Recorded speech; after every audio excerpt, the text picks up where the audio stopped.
Hello दोस्तों, मैं अमित कुमार सिंह आपका अमित सिविल सर्विसेज एकेडमी में बहुत बहुत स्वागत करता हूं।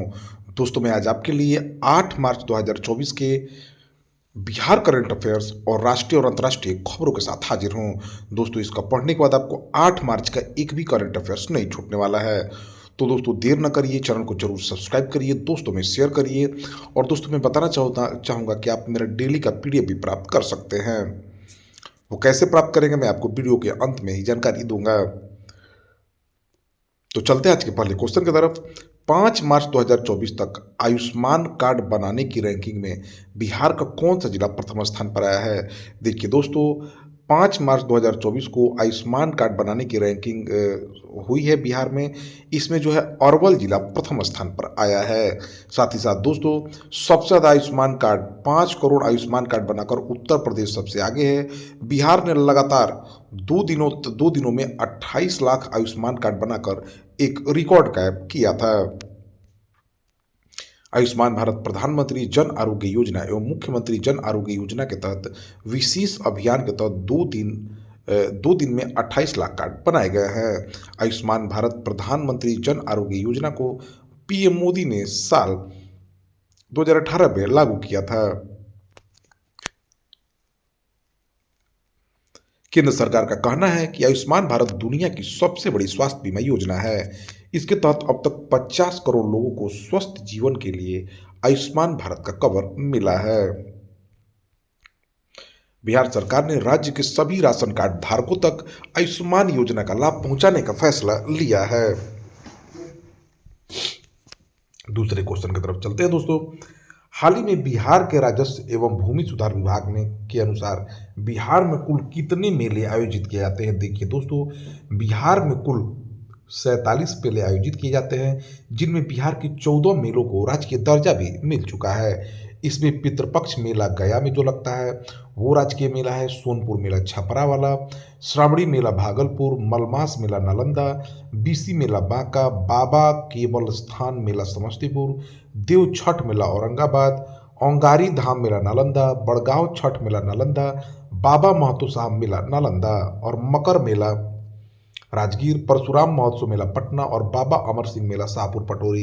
ये कुछ राजकीय दर्जा प्राप्त जो है बिहार के 14 राजकीय दर्जा प्राप्त मेले हैं। तीसरे क्वेश्चन की तरफ चलते हैं हम लोग। बिहार के किस जिले में आर्ट और क्राफ्ट गांव का निर्माण किया गया है? तो देखिए दोस्तों, बिहार के बांका जिले के मंदार पहाड़ियों की तलहटी में आर्ट एवं क्राफ्ट गांव का निर्माण किया गया है। यहाँ के बुनकरों और अन्य हस्तशिल्पों को वर्कशॉप में ट्रेनिंग दिया जाएगा। बांका जिला भागलपुर प्रमंडल में आता है। इसकी स्थापना 21 फरवरी 1991 को की गई। मंदार पहाड़ी यहाँ का प्रमुख पर्यटक स्थल है जो देखने लायक है। यह पहाड़ी भागलपुर से 48 किलोमीटर की दूरी पर स्थित है। इसकी ऊंचाई 800 फीट है। इसके संबंध में कहा जाता है कि इसका प्रयोग सागर मंथन में किया गया था। पटना मेट्रो के प्रबंध निदेशक कौन बनाया गया है? देखिए दोस्तों, बिहार विद्यालय परीक्षा समिति के अध्यक्ष आनंद किशोर को नगर विकास एवं आवास विभाग के प्रधान सचिव और पटना मेट्रो के प्रबंध निदेशक का अतिरिक्त प्रभार दिया गया है। तो बिहार विद्यालय परीक्षा समिति के अध्यक्ष आनंद किशोर को पटना मेट्रो के प्रबंध निदेशक का अतिरिक्त प्रभार दिया गया है। राष्ट्रीय स्पेसोनोवा क्षुद्रग्रह खोज अभियान 2024 में पटना के रहने वाले किस व्यक्ति का चयन हुआ है? देखिए दोस्तों, राष्ट्रीय स्पेसनोवा क्षुद्रग्रह खोज अभियान 2024 के लिए पटना के रहने वाले शशांक देव का चयन हुआ है। शशांक देव देश विदेश में साइंस प्रतियोगिताओं में बहुत सारा सम्मान प्राप्त कर चुके हैं। मुख्यमंत्री नीतीश कुमार ने बिहार में कहां पर ई रेडिएशन सेंटर और एक्सपोर्ट पोर्ट हाउस शुरू किया है? तो ये बिहटा में दोस्तों, मुख्यमंत्री नीतीश कुमार ने बिहार के पटना बिहटा में ई रेडिएशन सेंटर और एक्सपोर्ट पोर्ट हाउस शुरू किया है। यहाँ कृषि के उत्पादों के रेडिएशन तथा पैकिंग की सुविधा उपलब्ध कराई जाएगी। उद्योग विभाग में स्टार्टअप बिजनेस सेंटर खोला जाएगा। इसके साथ साथ मुख्यमंत्री नीतीश कुमार ने भवन निर्माण तथा उद्योग विभाग की 81 योजनाओं का शिलान्यास भी किया है। बिहार सरकार ने मॉडल स्कूल योजना के तहत राज्य के प्रत्येक जिले से कितने मॉडल स्कूलों पर फिल्म बनाने का निर्णय लिया है? तो 5 पर दोस्तों, ठीक है। बिहार सरकार ने हर एक पटना सहित राज्य के हर एक जिले में 5-5 मॉडल स्कूलों को 5-5 मॉडल स्कूल जो अच्छे सबसे अच्छे मॉडल स्कूल रहेंगे जिले के, उन पर फिल्म बनाने का निर्णय लिया है, ठीक है। इससे क्या होगा दोस्तों, मॉडल स्कूल बनाने के लिए जिले और जो भी शिक्षक है और छात्र है वो प्रोत्साहित होंगे। तो बिहार के शिक्षा मंत्री विजय कुमार चौधरी हैं।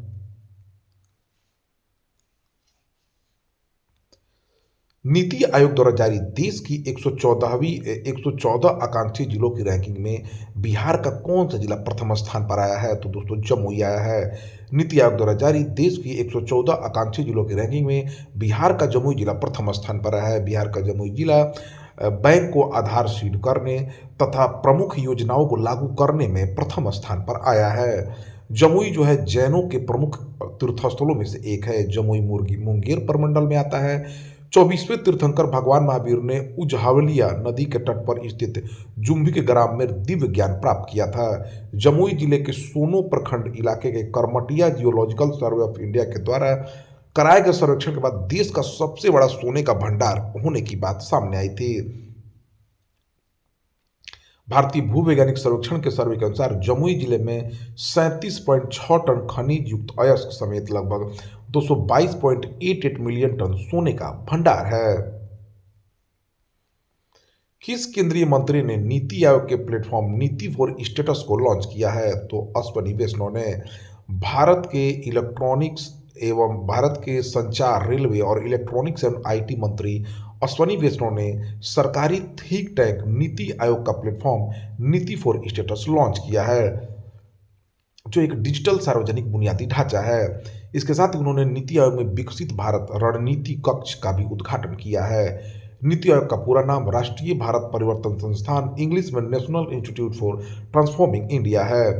1 जनवरी 2015 को भारत सरकार द्वारा एक कार्यकारी आदेश पारित किया गया था, जिसके माध्यम से योजना आयोग को समाप्त कर दिया गया था और नीति आयोग की स्थापना कर दी गई थी। नीति आयोग के अध्यक्ष हमेशा प्रधानमंत्री होते हैं, जो अभी नरेंद्र मोदी हैं। नीति आयोग के उपाध्यक्ष श्री सुमन बेरी हैं। नीति आयोग के कार्यकारी अध्यक्ष सीईओ वी.आर. सुब्रमण्यम है। तो दोस्तों यहाँ से क्वेश्चन पूछे जाते हैं।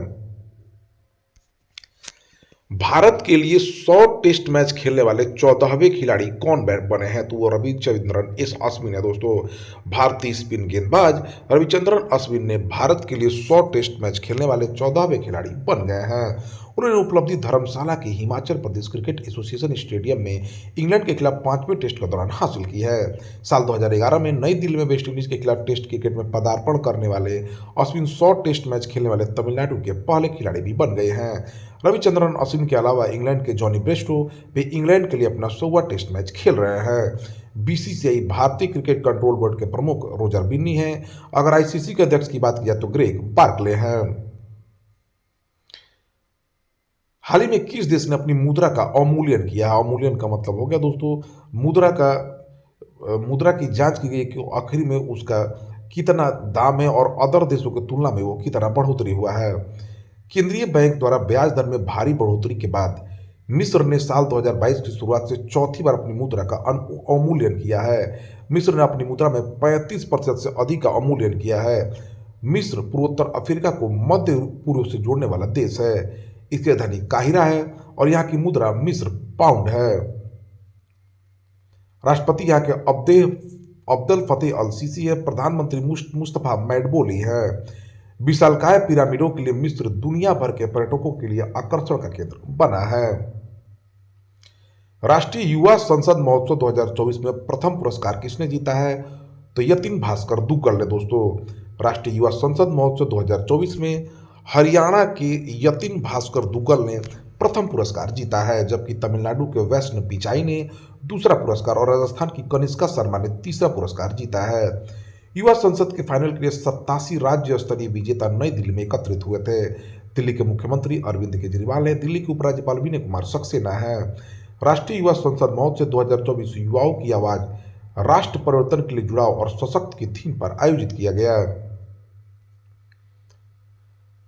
भारतीय नौसेना ने लक्षद्वीप के किस द्वीप पर अपने नए बेस की स्थापना की है? तो मिनिकॉय द्वीप पर।